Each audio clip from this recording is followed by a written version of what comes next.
I always like being involved. I have to be in it to understand it. And I like to be able to make a difference.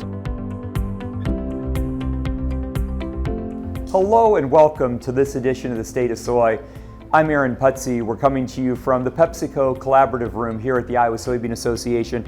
I'm visiting with Jeff Ellis. Jeff is a farmer, an ISA director, serves on our executive committee at Iowa Soybean, farms down near Donaldson in Lee County. And first of all, Jeff, have to start by asking you, how was the growing season for 2025? So overall, the growing season turned out pretty well. Beans, I think, performed better than corn did for me personally. And in our area, there's people that have kind of the opposite opinion. We started off a little wet. You know, the weather is always a challenge one way or the other, and it straightened out for a while, and then it got dry and, you know, normal stuff pretty much.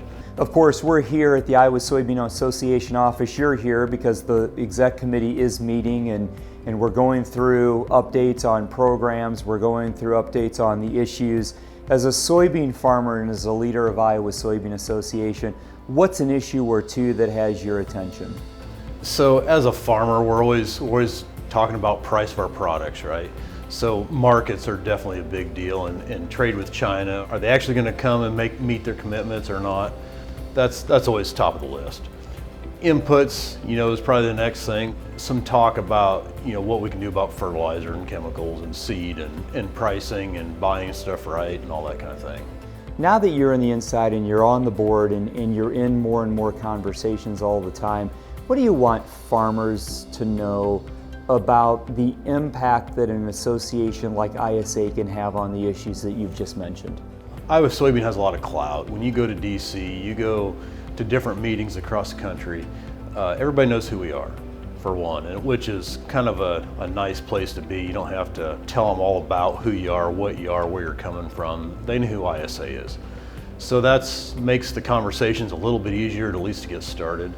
And that's a pretty big deal. What kind of voice can you have, and will they listen to you? And we usually get a listening ear. Right, having that influence, and of course both on the checkoff side of the organization as well as on the non-checkoff side, on the policy side, makes a big difference. Why did you run for the board? I always like being involved. I feel more up on local issues, on state issues, national issues, world issues anymore, really, if I'm involved. I have to be in it to understand it. And I like to be able to make a difference. You know, a lot of people will not participate, and I don't understand that. You know, we have a story to tell. Back to the marketing, you know, if we're not trying to sell our product, who is? And where's it going to go and all that? You know, it's all part of being a producer. You got to be able to take your product and find a place to put it.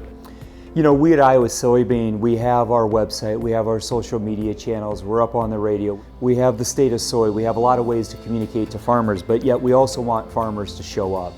And we're going to be out in the countryside coming up this year, 2026. We'll have the most meetings that we've ever had out in the countryside to visit with farmers.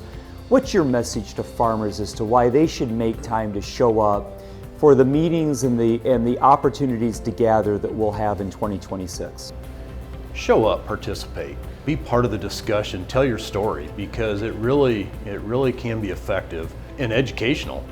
Half the problem with half of our issues is just an education. People just don't understand what we do, why we do what we do, the wheres and hows and how comes. You got to participate, you got to be there to tell your story and how things affect you. Well, the Iowa Soybean Association is driven to deliver, and if you boil it down even further, we're really here to make the lives of soybean farmers better. Jeff, thank you for your role in guiding the organization.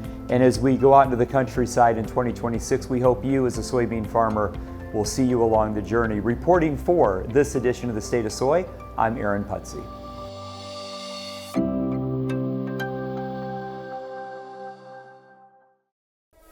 The reason I chose to go with FMH was I feel I've always been taken care of. I trust the people. They all seem to be tied to ag, and they care too.